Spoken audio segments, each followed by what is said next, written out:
우리가 지난주까지 얘기를 했잖아요. 뭐 이제 50세부터 돈을 이렇게 이제 준비를 하셔야 돼요. 돈을 만들어야 돼요. 그러면 이제 내가 얼마가 필요해요.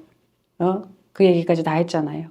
그러면 그다음에 뭘 해야 돼 이제? 투자를 하라고 다 얘기를 했는데 어떻게 투자를 해요? 이게 그다음 퀘스천이잖아요. 그죠?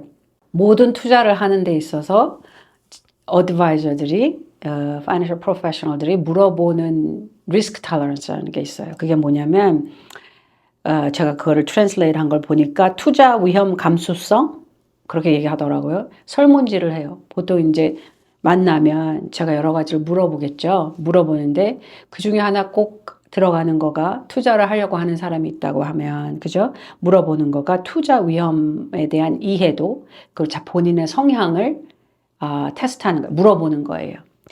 우리 시험 잘 보는 사람들 있죠, 여기에. 공부 한국에서도 그렇고 여기서도 그렇고 시험 잘 보는 사람들은 퀘스천을 읽어보면서 이런 답을 해야 될 것 같은 거가 있을 거예요. 근데 그렇게 하지 마시고 모든 이런 어떤 설문지를 하는 이유는 뭐냐면 이것을 바탕으로 해서 당신에게 맞는 추천을 할 거예요. 그리고 더 중요한 건 여러분 본인의 성향을 아는 데 도움이 돼요. 본인의 성향을 알려고 하면 솔직히 대답해야겠죠? 그죠? 솔직히 대답을 하셔야 돼. 저번에 했던 것처럼 제가 이것도 올려놓을게요. 저희 우리 유튜브에 그 밑에 보시면 올려놓을 텐데 이거를 가지고 프린트를 해요. 저번처럼. 그래서 대답을 해요. 대답을 솔직하게 해요. 아시겠죠? 그리고 이거 엄청 생각하면서 대답하는 게 아니에요. 설문지는 딱 읽었을 때 나 이거 그렇게 되면 다다다다 계산을 해야 다 대답을 해야 되는 거예요. 그래야 조금 더 나한테 솔직한 결과가 나올 수 있는 거죠. 이게 퀘스천이 많지 않아요. 퀘스천이 몇 개냐면 6개예요. 그럼 뭐냐면 각 퀘스천마다 이제 점수가 매겨질 거거든요. 그 점수를 나중에 저희가 보여드리는 테이블에 넣어서 계산을 해보면 내가 투자하는 성향이 conservative한 사람인지 혹은 굉장히 aggressive한 사람인지 그러니까 내가 굉장히 보수적인 사람인지 혹은 그렇지 않은 사람인지가 쭉 나와요. 그러니까 거기에서 내 성향을 아는 거지. 그죠? 내 리스크 톨러런스가 나는 도대체 어떤 사람이에요? 퀘스천 할 거예요. 첫 번째 퀘스천.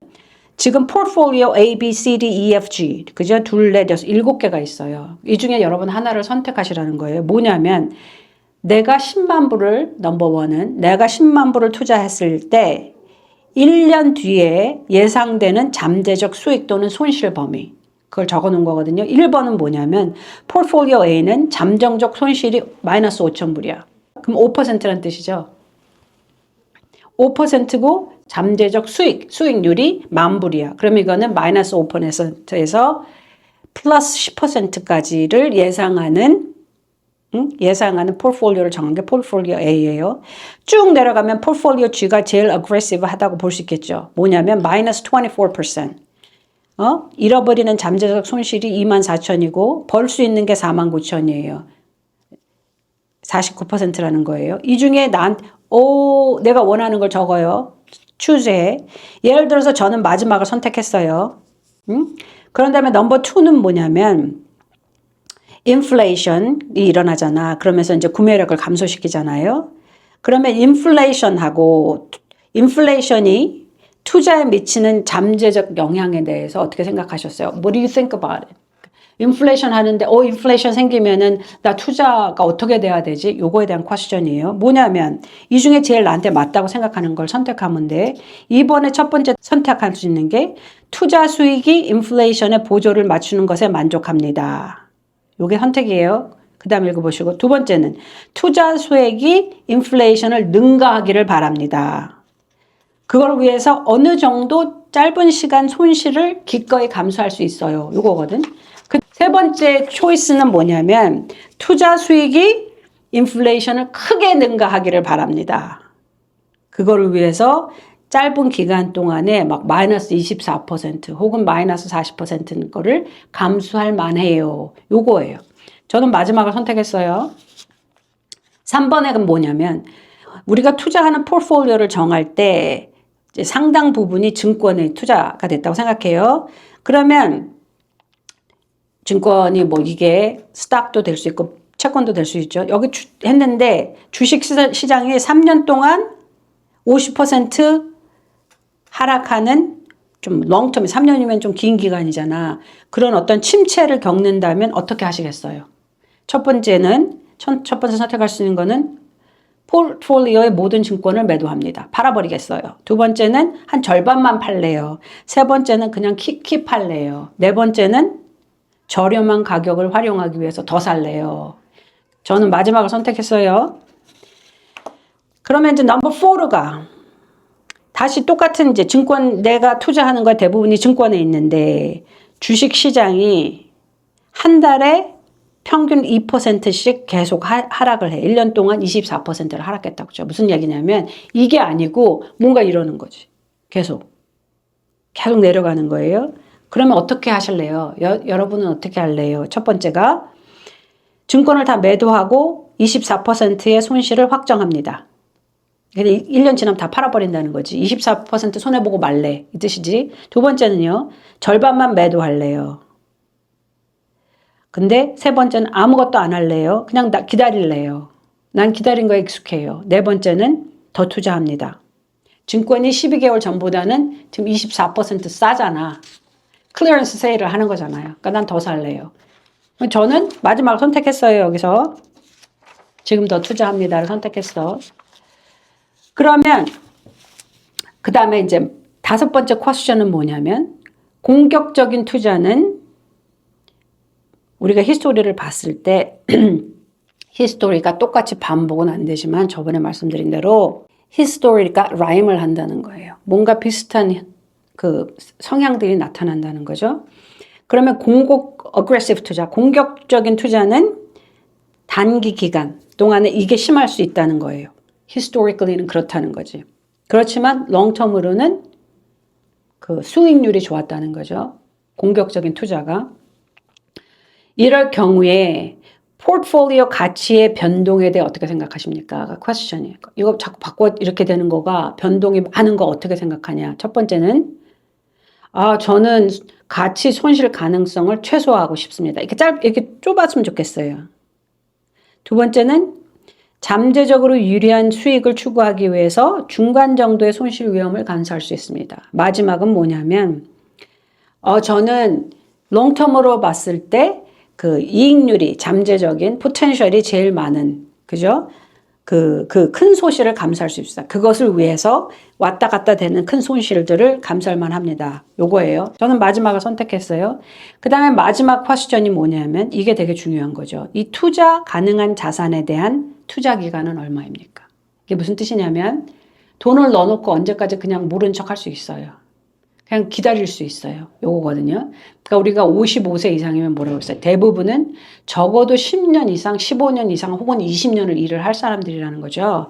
그랬을 경우에는 투자 가능한 우리가 은퇴연금을 생각하면 10년 이상이 되는 거지. 그래서 10년 이상을 선택했어요. 그럼 저희가 그 밑에 보여주는 차트를 보시고 각 앤서의 포인트를 이제 적어. 그 차트에 답을 써. 그리고 나서 그 팩터가 있어요. 이것도 무슨 팩터냐면 각 퀘스천에 대해서 그지? 각 퀘스천에 대해서 스코어가 있고 넘버가 있고 넘버를 썼죠, 여러분. 그리고 넘버를 쓴 거를 곱하라는 거예요. 그러면 그 자기의 리스크 토tal, 그러니까 퀘스천이 1, 2, 3, 4, 5, 6가 있거든. 거기에 내 스코어를 다 적고 weight 하는 percentage는 벌써 다 적혀 있어요. 여러분이 할 게 없고 여러분 뭐만 하면 돼? 곱하기만 하면 돼. 곱하기를 다 했더니 저 토tal은 얼마로 나오냐면 88.3으로 나와요. 그죠? 88.3으로 나왔어. 그러면 이 넘버가 도대체 무슨 뜻이에요? 그걸 어떻게 interpret, 어떻게 해설해요? 그렇게 하려고 하면 나는 좀 전에 88.3이 나왔다고 그랬잖아요. 맨 밑에 가니까 aggressive가 risk range가 당신의 넘버, 번호가 81에서 100이면 당신은 aggressive예요. 그렇게 되는 거예요. 그러니까 저는 aggressive겠죠. 여러분 넘버가 뭐 50이다. 그러면 여러분은 moderate, 중간이라는 거예요. 중간은 뭐예요? risk range가 41에서 60인 사람이 중간인 거예요. 그러면 여러분은 그렇게 대답하는 사람도 있어요. 나는 굉장히 conservative한 사람이에요. 근데 이걸 딱 보니까 그렇지 않을 수 있고 나는 굉장히 공격적인 사람이에요 했는데 이 넘버가 conservative하게 나오시는 분도 있어요. conservative는 뭐냐면 스코어가 1 to 20 중간에 어딘가예요. 굉장히 낮은 거거든요. 그래서 이거는 솔직하게 대답을 하셔야 내 성향이 어떤지를 알 수 있는 거예요. 아시겠죠? 그래서 그거를 바탕으로 해서 뭐 다음 시간에는 그러면 이 리스크 톨러런스도 알았어요. 내가 어떤 성향인지 알았어요. 그럼 도대체 지금 어카운트를 잔뜩 열어놨어요. 리타이먼트 어카운트 잔뜩 열어놓고 개인 어카운트도 열어놨는데 이걸 어떻게 적용해요? 요거는 다음 시간에 하면 좋겠습니다. 시간이 많이 가니까. 궁금한 거 있나요? 아, 네, 선생님. 근데 상담을 하다 보면 어떤 분들은 자기가 굉장히 적극적이라고 말씀을 하세요. 근데 실제로 하시는 건 그렇게 안 하시는 분들이 많다는 얘기를 들었어요. 그럼 그런 분들은 어떻게 대응을 하면 좋을까요? 이거가 보통은 그 돈의 목적과 시간에 따라서 리스크 톨러런스를 사용하는 게 좀 달라져요. 그래서 내가 같은 사람이지만 이 어카운트는 조금 어그레시브하게 할 수 있고 사실 이 어카운트는 조금 컨서버티브하게 할 수 있어요. 그러니까 내가 어떤 성향의 사람이라고 내 모든 것을 그렇게 하지는 않죠. 근데 사람이 딱 왔는데 저한테 저는 뭐 다 괜찮아요 이러신 분이 있단 말이에요. 그러면 제가 뭘 물어보냐면 자산의 종류를 얘기해 보세요. 지금 뭘 갖고 있어요? 그러면 대충 이제 감을 잡을 수가 있죠. 이 사람이 어떤 성향의 사람인지.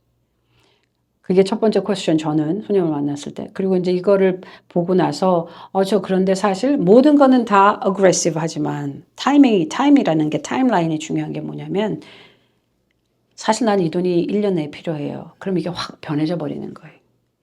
내가 다 어그레시브한 사람이라고 해서 모든 것이 어그레시브하게 되는 건 아니에요. 그래서 사실 어카운트를 열 때마다 그 사람에게 물어보죠.